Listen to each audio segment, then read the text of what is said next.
Normalmente cuando pensamos en la educación y en el sistema que rige nuestra sociedad, la mente siempre proyecta una especie de entorno diseñado para el progreso. Ujú. Sí, como una rampa de lanzamiento hacia el éxito, ¿verdad? Claro, a ver, es el guión que la sociedad entera nos ha metido en la cabeza desde pequeños. Totalmente. Te dicen que la fórmula es infalible, que tienes que estudiar, graduarte, conseguir un empleo estable y que, bueno, por arte de magia, el mundo financiero cobrará sentido. Ya. Resulta inmensamente reconfortante pensar que hay instituciones velando por el bienestar económico de la población a largo plazo. Pero luego, claro, ocurre el choque brutal con la realidad.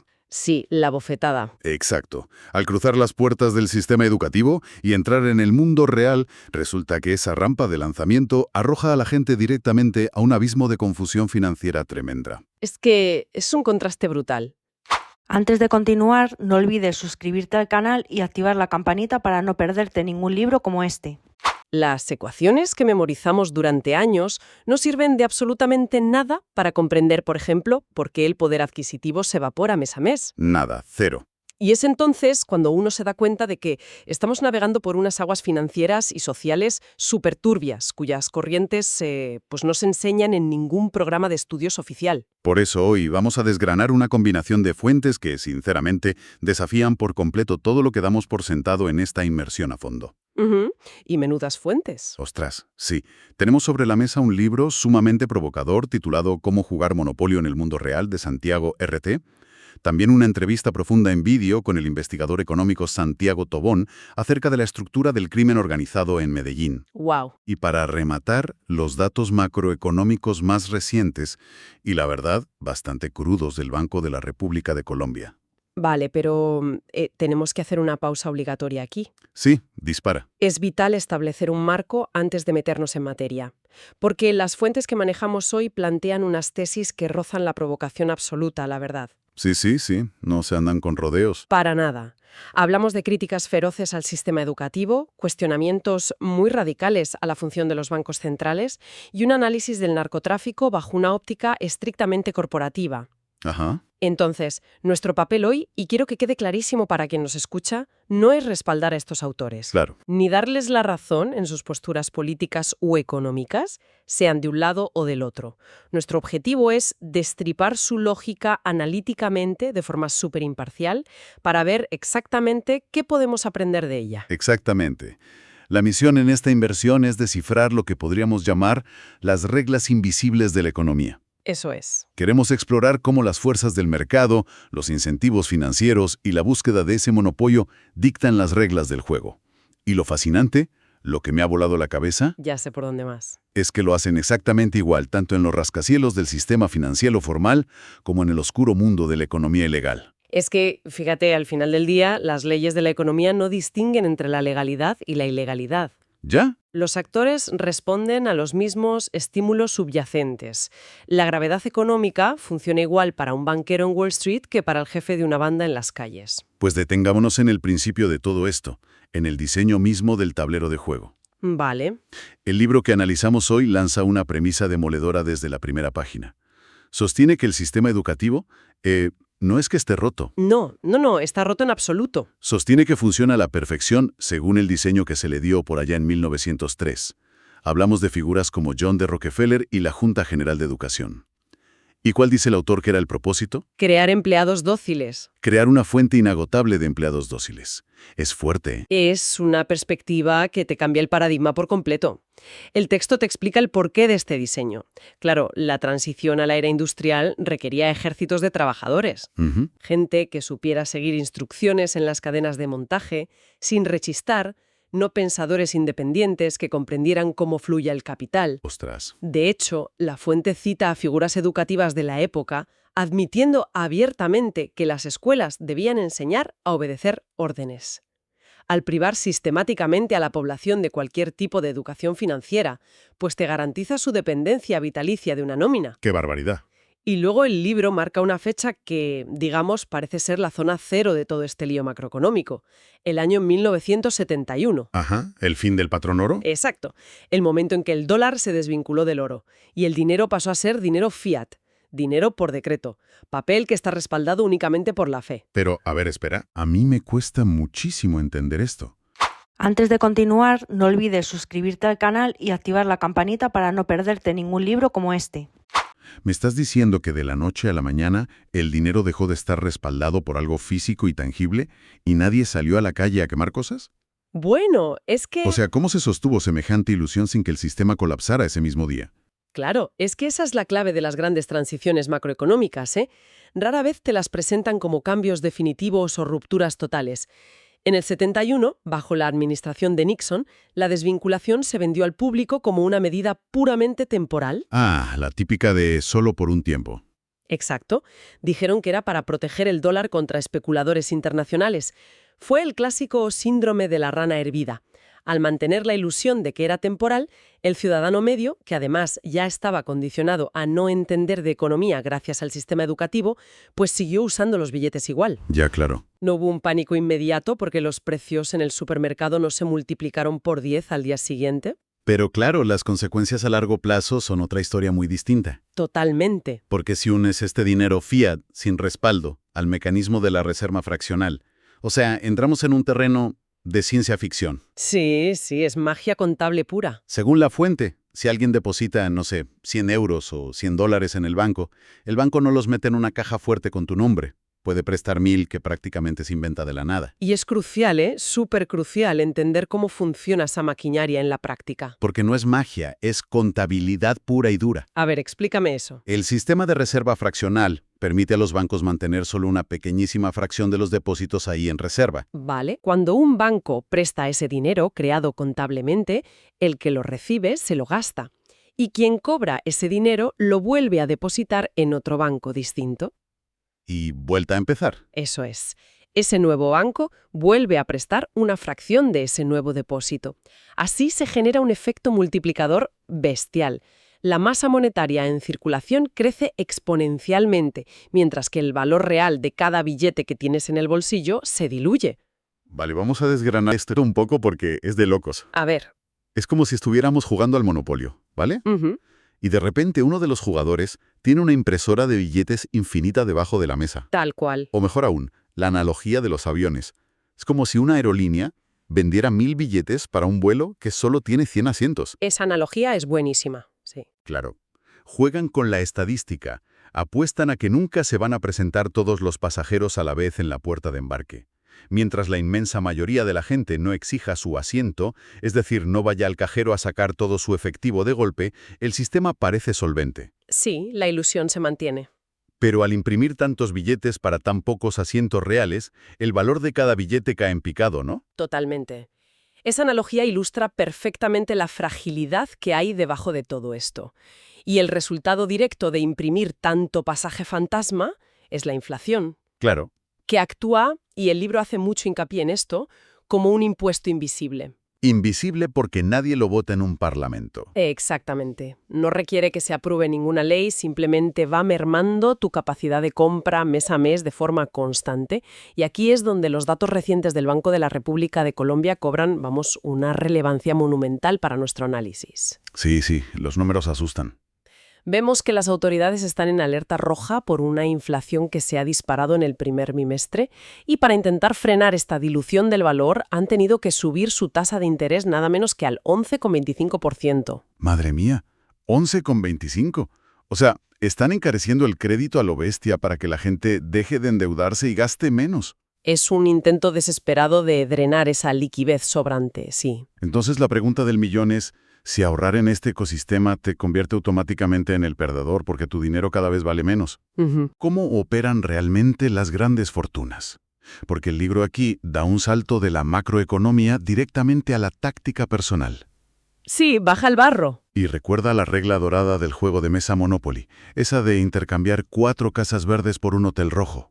Exacto. El autor argumenta que la gente con riqueza no trabaja por dinero en sí, sino que trabajan para adquirir activos, y evitan los pasivos como si fueran veneno puro.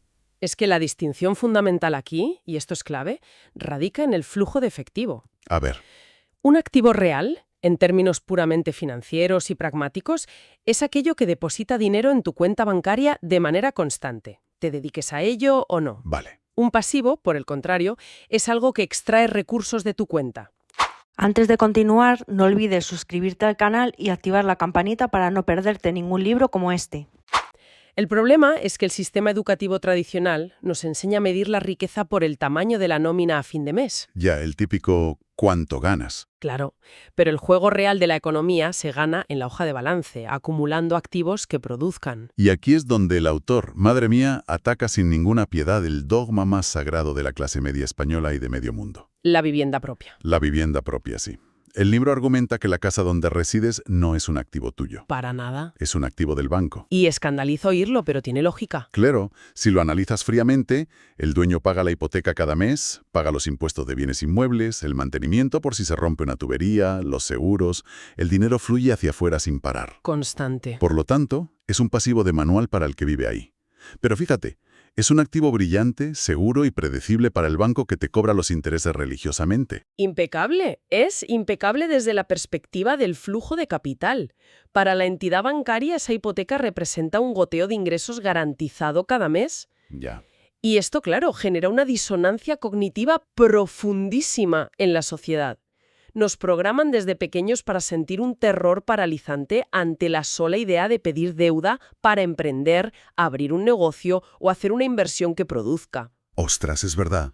Se percibe como un riesgo inasumible. Totalmente. Pero sin embargo la gente va con la mejor de sus sonrisas a firmar una hipoteca a 30 años al banco. Con traje y corbata. Exacto, a firmar la condena. O asumen unos créditos asfixiantes por un coche nuevo que, vamos a ver, pierde un 20% de su valor en el preciso instante en que la rueda toca la calle fuera del concesionario. Tal cual. Es un sinsentido abrumador cuando te paras a pensarlo. ¿Cómo se explica esta contradicción tan aceptada por todos? Pues se explica entendiendo un concepto clave: el apalancamiento y el uso del dinero de terceros. Vale. El sistema diferencia muy drásticamente entre la deuda destructiva y la deuda productiva. Ujú. Financiar bienes de consumo que se deprecian, como el coche o una tele enorme, es destructivo.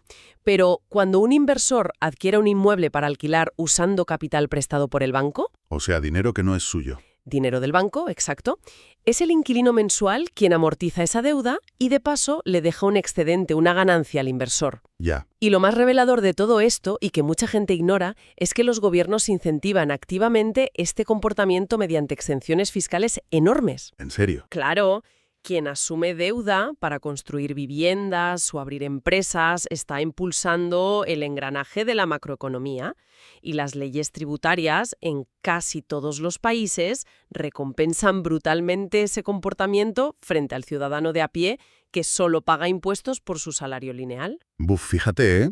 Entonces, si ya hemos establecido que el sistema formal recompensa la creación de monopolios, el apalancamiento con deuda ajena y penaliza a quien sigue las normas de ahorrar poco a poco, Ujú.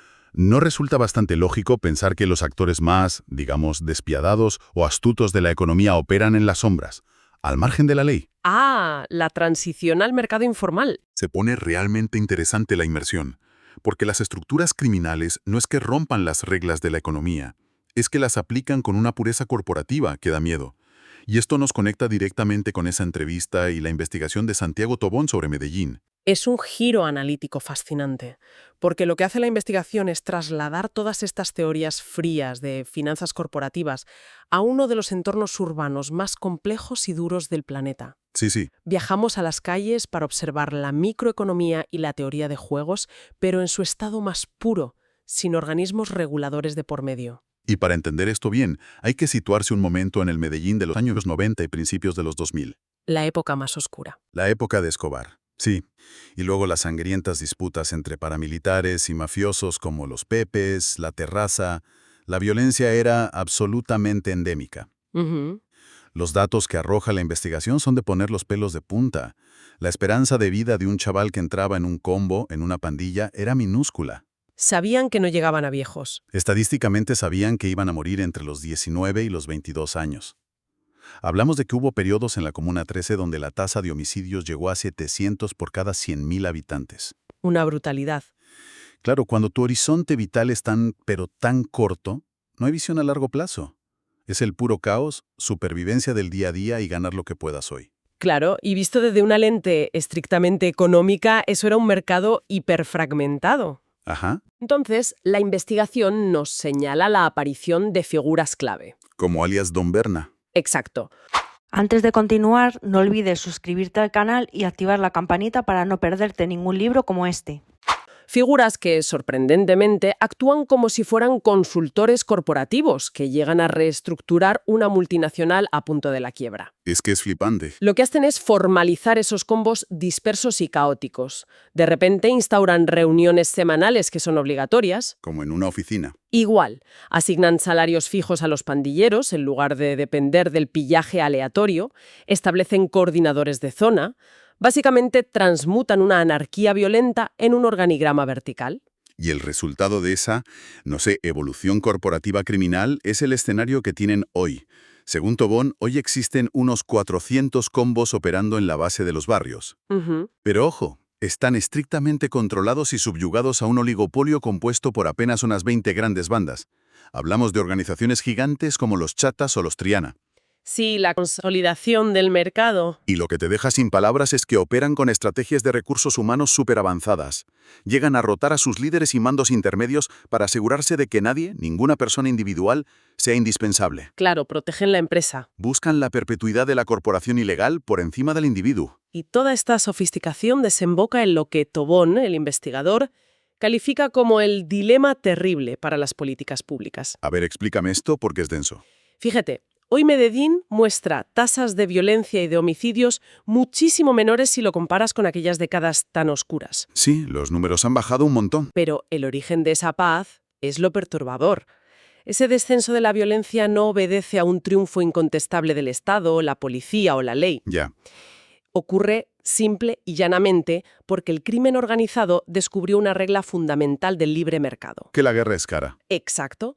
La violencia extrema encarece muchísimo los costes operativos. Claro. Atrae la atención de la policía y, sobre todo, espanta a los consumidores de las calles. Se dieron cuenta de que la paz es infinitamente más rentable para el negocio. Es que es como asistir a la fusión corporativa más exitosa y silenciosa de toda la historia. Literalmente.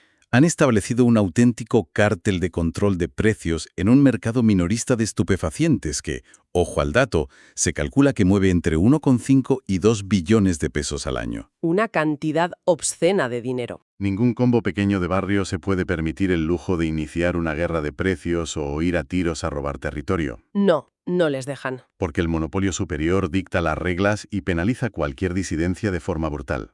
Pero la duda que me surge es, ¿cómo lograron esta visión a tan largo plazo? Pues, irónicamente, el catalizador de todo esto fue la globalización. Ah, ¿sí? Sí. Cuando los grandes cárteles mexicanos se apoderaron del control de las rutas internacionales para exportar droga a Norteamérica, Vale. las organizaciones colombianas demostraron una agilidad estratégica asombrosa. Entendieron rápidamente que exportar ahora conllevaba un riesgo altísimo de extradición y de perder todo el capital incautado. O sea, un riesgo inasumible. Exacto. Así que pivotaron. Cambiaron el modelo de negocio. Redirigieron todos sus recursos a desarrollar, expandir y monopolizar su propio mercado interno de consumo en las ciudades. Pasaron a operar con una visión de retornos estables y control territorial masivo, en lugar del pelotazo de la exportación. Ya veo. Ahora bien, para que cualquier monopolio funcione, sea Apple o sea una banda, necesita dos cosas: recursos humanos y cobrar impuestos. Mano de obra y caja. Y la lente económica que arroja la fuente sobre el reclutamiento criminal te deja helado. Hay unos 12.000 miembros activos en estos combos en Medellín. Y no te creas que los reclutan a punta de pistola, amenazándolos en la calle. No hace falta. ¿No? Les ofrecen un salario de entrada que ronda el 1.100.000 pesos colombianos.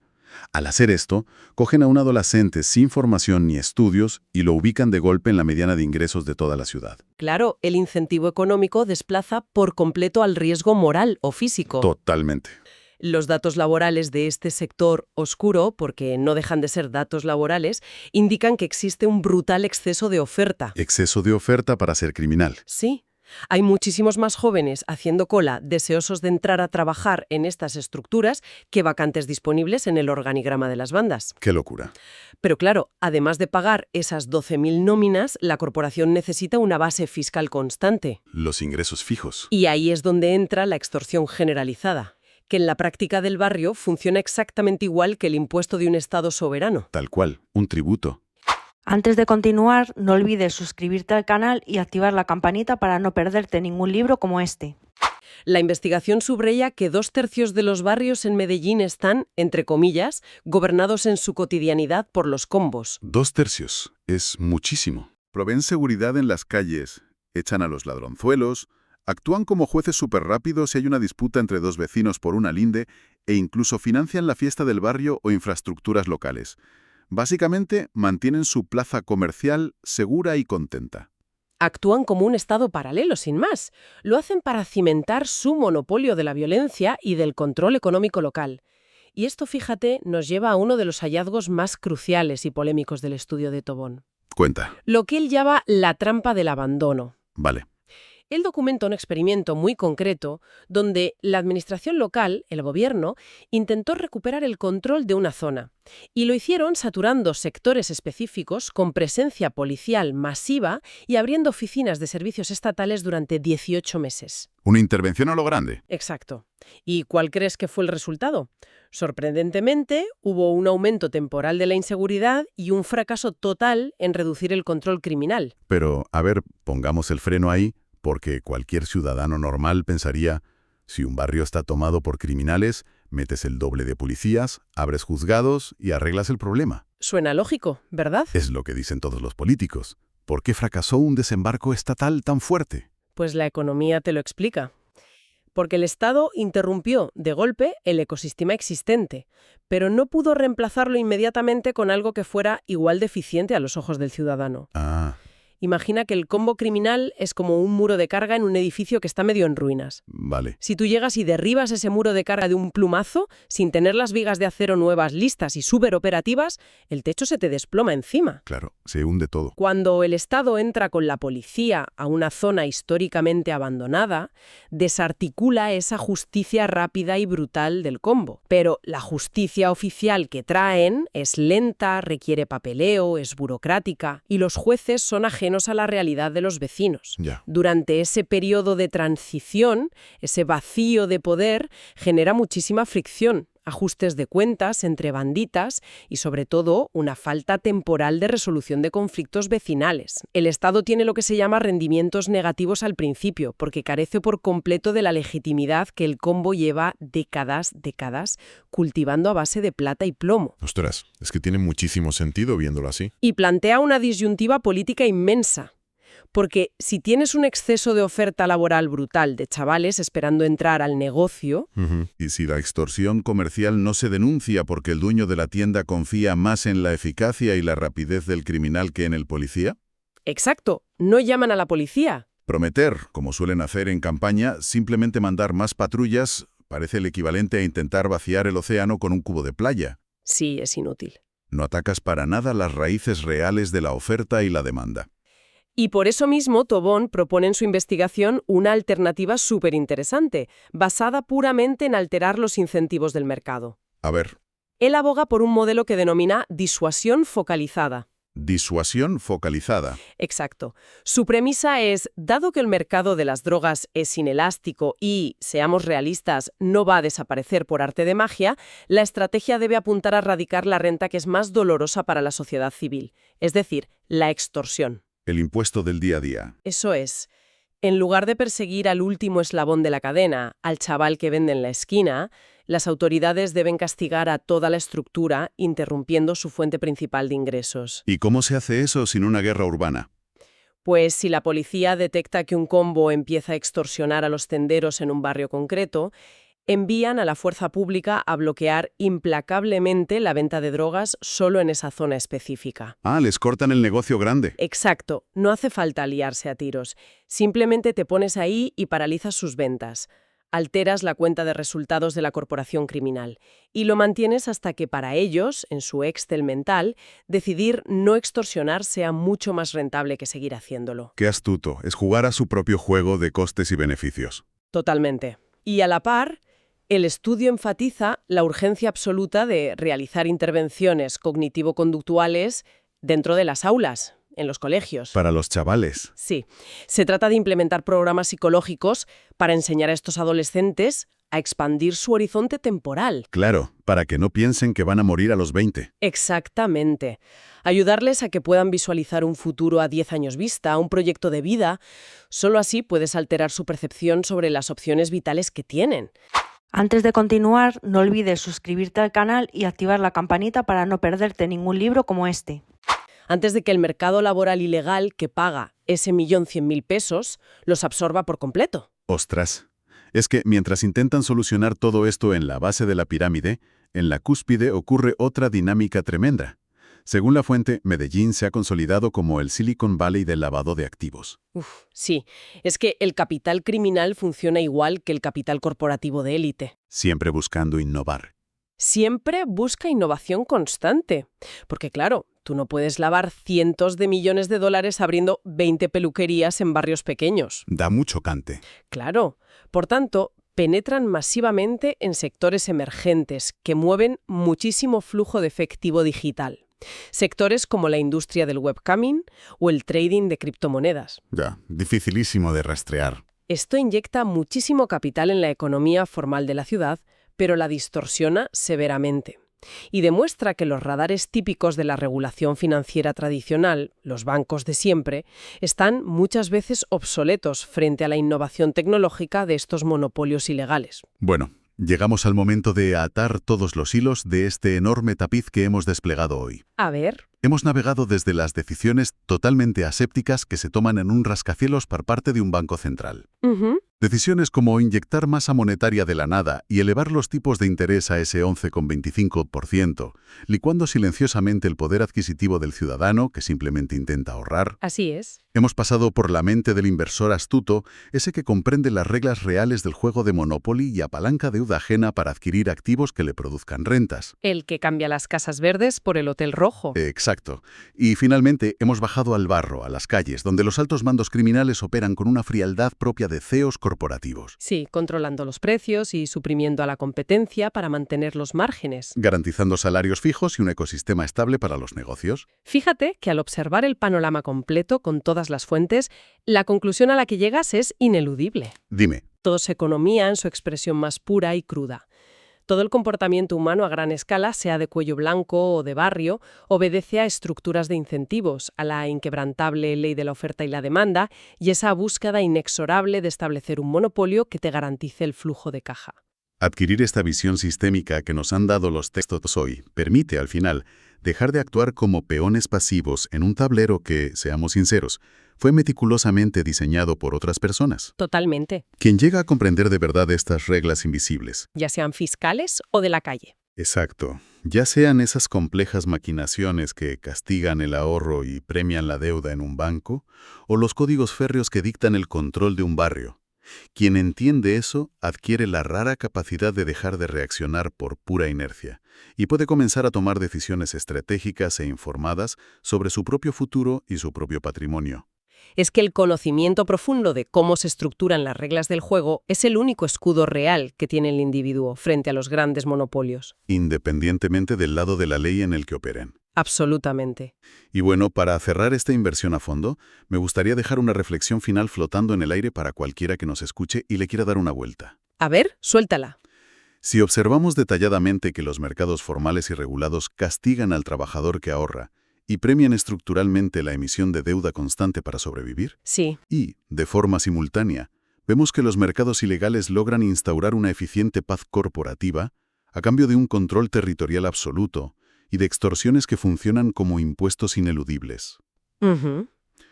Cabe preguntarse algo muy profundo. ¿El qué? ¿Acaso la verdadera línea divisoria entre el crimen organizado de alto nivel y el sistema financiero tradicional no es realmente un asunto de moralidad, sino simple y llanamente la respuesta a quien ostenta el monopolio legal y el poder del Estado para dictar y escribir las reglas del juego?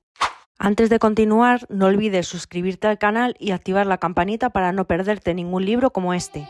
Libros que abren puertas, palabras que enseñan más. Dinero y libertad, todo lo vas a lograr.